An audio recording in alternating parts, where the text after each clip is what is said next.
Marcus Henderson had always believed that the best neighbors were the ones you barely noticed.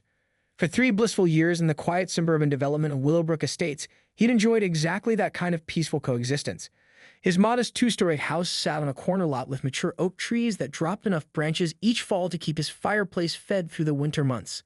Life was simple, predictable, and exactly how he liked it. That all changed on a crisp October morning when the moving truck pulled up to the house directly across from his kitchen window. Marcus watched from behind his coffee mug as a perfectly coiffed woman in her early 50s emerged from a silver BMW, clipboard in hand, barking orders at the movers with military precision. Her blonde hair was pulled back in a severe bun that seemed to stretch her face tight, and even from 50 yards away, Marcus could see the glint of her HOA badge catching the morning sunlight. "Great," he muttered into his coffee, "a rule enforcer." Linda Peterson, as she would introduce herself within the hour, wasted no time making her presence known throughout the neighborhood. Before the moving truck had even finished unloading her pristine white furniture, she was already walking the streets with her clipboard, introducing herself as the new president of the Willowbrook Estates Homeowners Association. Marcus had just finished stacking his latest haul of firewood along the side of his house when Linda's shadow fell across his driveway. He'd spent the better part of Sunday splitting and organizing the oak branches that had fallen during the previous week's storm, creating neat rows of seasoned wood that would burn clean and hot all winter long. "Hello there, neighbor." Linda's voice carried the artificial sweetness of someone trying very hard to be friendly. "I'm Linda Peterson, your new HOA president. I just wanted to introduce myself and get acquainted with everyone in our lovely community." Marcus straightened up, wiping sawdust from his hands on his jeans. "Marcus Henderson. Welcome to the neighborhood." Linda's smile remained plastered on her face, but her eyes were already scanning his property with the intensity of a quality control inspector. Her gaze lingered on his firewood stack and traveled to his slightly overgrown hedge and to the small oil stain on his driveway where his truck occasionally leaked. "What a charming setup you have here," she said, though her tone suggested she found it anything but charming. "I do hope you're familiar with our community standards and guidelines. We work so hard to maintain the pristine appearance that makes Willowbrook Estates such a desirable place to live." Something in her voice made Marcus's jaw tighten. He dealt with HOA busybodies before, but something about Linda felt different, more calculating, more dangerous. "I've been here 3 years without any complaints," he replied evenly. "Oh, I'm sure you have." Linda's laugh sounded like breaking glass. "But you know how these things go. New leadership often brings fresh eyes and renewed attention to details that might have been overlooked in the past." She made a note on her clipboard, and Marcus caught a glimpse of what looked like a detailed sketch of his front yard, complete with measurements and annotations. "Well," Linda continued, "I should let you get back to your wood chopping. Such vigorous work. I do hope you're mindful of our noise ordinances. We wouldn't want to disturb the neighbors with all that splitting and stacking." As she clicked away on her designer heels, Marcus felt a chill that had nothing to do with the October air. In less than 5 minutes of conversation, Linda had managed to assess his property, identify potential violations, and deliver thinly veiled threats about noise complaints. He looked at his carefully organized firewood stack, months of weekend work preparing for winter, and suddenly felt like a target had been painted on his back. Marcus had no idea just how right he was. The first violation notice appeared in Marcus's mailbox exactly 1 week after Linda's introduction, printed on official HOA letterhead with all the bureaucratic authority she could muster. "Dear Mr. Henderson, it has come to the attention of the Willowbrook Estates HOA that your property currently displays an unsightly accumulation of wood debris along the eastern property line. Per Section 4.201 of our community guidelines, all organic materials must be stored in designated areas that do not detract from neighborhood aesthetics. You have 72 hours to remedy this violation or face a $50 daily fine. Sincerely, Linda Peterson, HOA President." Marcus read the letter twice, his disbelief growing with each word. Wood debris? He'd been stacking firewood in the exact same spot for 3 years without a single complaint. The previous HOA president, old Mr. Garrett, had even complimented his neat organization skills. He walked outside to examine his firewood stack with fresh eyes. The logs were arranged in perfectly straight rows, elevated off the ground on treated lumber to prevent rot, and positioned precisely 18 inches from his property line, well within the legal setback requirements he carefully measured when he first moved in. Marcus pulled out his copy of the HOA guidelines, a dusty binder he hadn't opened since his first month in the neighborhood. After 20 minutes of searching, he found Section 4.21. It referenced unsightly accumulations, but specifically exempted neatly stored firewood for residential heating purposes. Armed with this information, Marcus marched across the street to Linda's house. Her pristine white door bore a small brass plaque reading "President" beneath the house numbers, a detail that hadn't been there the week before. Linda answered the door wearing a silk blouse and pearl necklace, as if she'd been expecting a photo shoot rather than a Tuesday afternoon at home. "Marcus, how lovely to see you. I trust you received my correspondence. About the violation notice? Yeah, I got it. And I also read section 4.21. My firewood is specifically exempt under subsection C." Linda's smile never wavered, but something cold flickered behind her eyes. "Oh my, you're absolutely right about the old guidelines. How thorough of you to check. Unfortunately, we've implemented some updates to better serve our community's evolving needs." She disappeared into her house and returned with a thick folder. "Here's the revised section 4.21 approved by emergency vote just yesterday. As you can see, the firewood exemption has been clarified." Marcus scanned the new text, his anger building with each bureaucratic phrase. The clarification required firewood to be stored in enclosed structures or designated rear yard locations not visible from primary street access. "You can't just change the rules overnight to target one person," Marcus said, his voice tight with controlled frustration. "Oh heavens, this isn't targeting anyone. These updates apply to everyone equally. In fact, I've already identified 17 other properties that will need to make adjustments. You just happen to be the most prominent example." That night, Marcus began moving his firewood to his backyard, making trip after trip with his wheelbarrow as his neighbors watched from their windows. The new location was less convenient for winter access and didn't benefit from the natural drainage of his original spot, but he wasn't ready for an all-out war. Not yet. The second violation notice arrived the following Friday. "Dear Mr. Henderson, your relocated wood storage now violates section 7.34 regarding rear yard material accumulation exceeding 6-foot height restrictions. Additionally, your wheelbarrow tracks have damaged common area grass during transport. Remedy immediately or face escalating fines. Regards, L. Peterson." Marcus stood in his backyard, measuring his firewood stack. 5 feet, 11 inches. He measured again. Still under 6 feet. He was reaching for his phone to document the measurements when he heard the distinctive sound of his logs being moved. Peering around the corner of his house, Marcus watched in stunned disbelief as Linda loaded armfuls of his seasoned oak into the back of her BMW SUV. She worked quickly and efficiently, as if she'd done this before, selecting the driest, most perfectly seasoned pieces from his carefully organized stack. When she noticed him watching, she didn't even have the decency to look embarrassed. Just removing the excess height violation, she called out cheerfully, hefting another armload. "Can't have the neighborhood looking cluttered." Marcus felt something snap inside his chest, not quite anger yet, but the first crack in his patience that would eventually split wide open. "Those logs took me months to season properly," he said, walking toward her. "And I'm sure you have plenty more where these came from." Linda slammed her SUV's hatch closed, now loaded with at least a quart of his best firewood. "Consider this your first warning about compliance. Next time, the fines start immediately." As she drove away with his wood, Marcus realized that Linda Peterson had just made the biggest mistake of her HOA presidency. She declared war on the wrong neighbor. Marcus spent the weekend researching everything he could about HOA regulations, property rights, and legal remedies for theft. What he discovered made his blood boil even hotter. Linda's rule changes weren't just unfair, they were legally questionable. Emergency votes required proper notice to all homeowners, and targeting individual properties could constitute harassment. But legal action would take months, and winter was coming. He needed his firewood. Monday morning brought another surprise. Marcus left for his job, the county road department, at 6 a.m., same as always, but returned home to find his remaining firewood stack significantly diminished. At least half a cord was missing, taken with the same surgical precision Linda had shown on Friday. This time, she left a note tucked under a log. "Additional height violation correction. Please maintain compliance to avoid fines. LP." Marcus measured the stack again. 4 feet, 2 inches. Well under any reasonable height restriction, and definitely under the 6-foot limit she'd cited. Linda wasn't even pretending to follow her own manufactured rules anymore. That evening, Marcus positioned a trail camera in his back window, aimed directly at his firewood. If Linda wanted to play games, he'd at least document her theft for the police report he was planning to file. The camera caught her Tuesday morning raid in high definition. Linda arrived at 8:15 a.m., 45 minutes after Marcus left for work, driving her BMW right onto his back lawn. She clearly scouted his schedule. She moved through his firewood like she was shopping in a grocery store, selecting the best pieces and leaving behind anything that looked slightly green or unseasoned. But what really infuriated Marcus was the casual conversation she had on her phone while stealing his property. "Oh yes, Martha, I'm getting the most wonderful seasoned oak for practically nothing." Linda's voice came through clearly on the camera's audio. "The previous owner did all the work, and now I'm just redistributing it for community compliance. My fireplace is going to be so cozy this winter."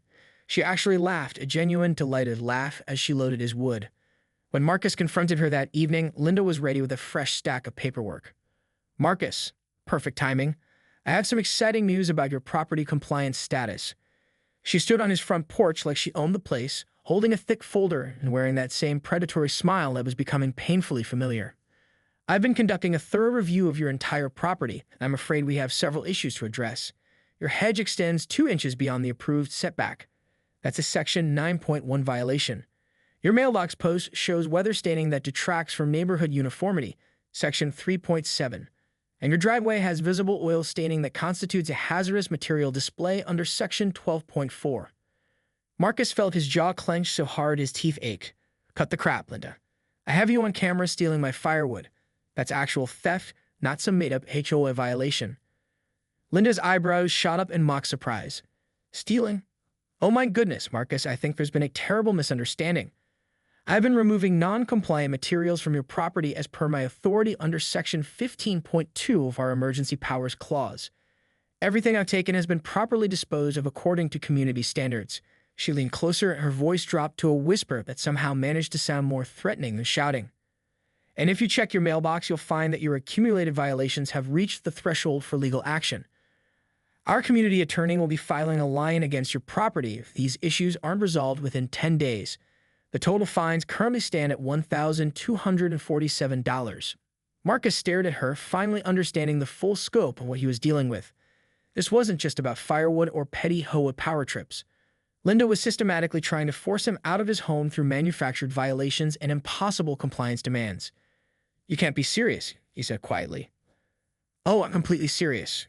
And Marcus," Linda's smile turned sharp as a blade, "I should mention that I've also filed complaints with the county about your loud wood-splitting activities. Noise ordinances are taken very seriously around here. It would be such a shame if you lost your right to maintain firewood on your property altogether." She turned to leave, then paused as if remembering something pleasant. "By the way, thank you for seasoning that oak so beautifully. It's burning absolutely perfectly in my fireplace. You really do excellent work." As Linda clicked away on her designer heels, Marcus stood on his porch feeling something he'd never experienced before, a cold, calculating rage that went far beyond simple anger. She hadn't just stolen his firewood, she declared war on his entire way of life. Marcus Henderson had always been a reasonable man who believed in working within the system and treating his neighbors with respect. But Linda Peterson had just taught him that some neighbors didn't deserve respect. They deserved something much more creative. Marcus spent the next 3 days watching Linda's patterns like a military strategist planning an invasion. She raided his firewood every Tuesday and Friday morning, always arriving exactly 45 minutes after he left for work. She'd grown so confident in her thievery that she didn't even bother looking around for witnesses anymore. But Marcus noticed something else during his surveillance. Linda had a weakness that she'd inadvertently revealed during her phone conversation with Martha. She genuinely loved having a fireplace. Her chimney produced smoke every single evening, and through her front windows, you could see the warm glow of flames dancing in her living room. More importantly, he'd observed her weekend routine. Every Saturday morning, Linda hosted what she called her community standards coffee clatch in her pristine living room. 5 or 6 other HOA board members would gather around her fireplace, sipping imported coffee and plotting new ways to torment their neighbors. The idea came to Marcus on Thursday night while he was researching carpenter ant infestations for a work project. The county had been dealing with a particularly aggressive species that had been damaging wooden structures throughout the region. These weren't ordinary ants. They were large, territorial, and absolutely relentless once they established a colony. Marcus knew exactly where to find them. Friday morning, he called in sick to work for the first time in 2 years. Instead of his usual 6 a.m. departure, he waited until 8:30, giving Linda just enough time to arrive for her regular raid. Then he drove to the old Miller property on the outskirts of town, where carpenter ants had completely infested a fallen oak tree. Working carefully with thick gloves and a respirator mask, Marcus collected several dozen pieces of ant-infested wood. The logs looked perfectly normal from the outside, seasoned oak with nice straight grain that would appeal to Linda's discriminating eye. But each piece was riddled with tunnels and galleries where hundreds of carpenter ants had made their homes. The beauty of carpenter ants, Marcus had learned, was that they didn't just abandon wood when it was moved. It followed it, aggressively defending what they considered their territory. And unlike regular household ants, carpenter ants were large enough to deliver genuinely painful bites. Back home, Marcus carefully arranged his trap. He placed the ant-infested logs in prime positions within his remaining firewood stack. the driest, most attractive pieces that Linda would naturally gravitate toward. Then he strategically repositioned his trail camera to capture not just the theft, but what would happen afterward. The waiting was the hardest part. Linda arrived Tuesday morning right on schedule, humming cheerfully as she backed her BMW onto his lawn. Marcus watched from his kitchen window as she made her selections, her practiced eye immediately drawn to his newest additions. Perfect, she murmured to herself, hefting a particularly large piece that Marcus knew contained at least 3 ant colonies. This will burn beautifully tonight. She loaded 8 pieces of the infested wood into her SUV, along with several clean logs for good measure. Marcus felt a twinge of sympathy for the clean wood. It didn't deserve what was about to happen to it. That evening, Marcus positioned himself at his front window with a cup of coffee and waited. Linda's chimney began producing smoke around 6 p.m., right on schedule. For the first hour, everything looked normal. Warm, welcoming light flickered through her windows as her fire burned merrily. Then the screaming started. It began as a single shriek, so sharp and sudden that Marcus actually jumped despite expecting it. Through Linda's front windows, he could see her silhouette jumping around her living room like she was performing some kind of frantic dance. The second scream was longer, more panicked. Then came a string of profanity that would have made his old army sergeant proud, echoing clearly across the quiet suburban street. Linda's front door burst open, and she came running out in her silk pajamas and slippers, swatting frantically at her arms and legs. Even from across the street, Marcus could see the dark specks covering her clothing, carpenter ants, each one defending their territory with aggressive determination. "Get them off! Get them off!" Linda shrieked, spinning in circles on her manicured front lawn. But the real show was just beginning. Through her open front door, Marcus could see dozens of ants streaming out of her fireplace, spreading across her white carpet like a living shadow. The heat from the fire had activated every colony simultaneously, and now hundreds of carpenter ants were claiming Linda's living room as their new territory. Linda made the mistake of running back inside to grab her purse and keys, only to come screaming back out seconds later with even more ants covering her designer outfit. Within 20 minutes, her perfect white living room had become an ant battlefield. Marcus watched through the windows as the insects explored every corner, investigating her imported furniture and making themselves at home in her expensive decor. The fire department arrived first, followed by an exterminator truck, then Linda's insurance adjuster. By morning, her entire first floor had been declared uninhabitable pending professional pest removal. Marcus was sipping his morning coffee on his front porch when Linda stormed across the street, still picking occasional ants from her hair. Her designer clothes had been replaced by a rumpled tracksuit, and her usual perfect makeup was nowhere to be seen. "You!" she screamed, pointing a shaking finger at him. "You did this. You gave me wood full of bugs." Marcus looked up from his newspaper with an expression of innocent concern. "I'm sorry, Linda, but I don't understand. Are you saying you took wood from my property? Because that would be theft, and I'd hate to think a respectable HOA president would steal from her neighbors." Linda's face cycled through several shades of red before settling on purple. You can't prove anything." "Actually," Marcus said mildly, "I have everything on camera. Your Tuesday raids, your Friday raids, even yesterday's selection process. Would you like me to show the footage to the police? I'm sure they'd be very interested in your pest problem." For the first time since moving to Willowbrook Estates, Linda Peterson was completely speechless. Marcus took another sip of his coffee and smiled. "By the way, I hope you're planning to replace all that firewood you stole. Winter's coming, and I'd hate to file a formal theft report over a few missing logs."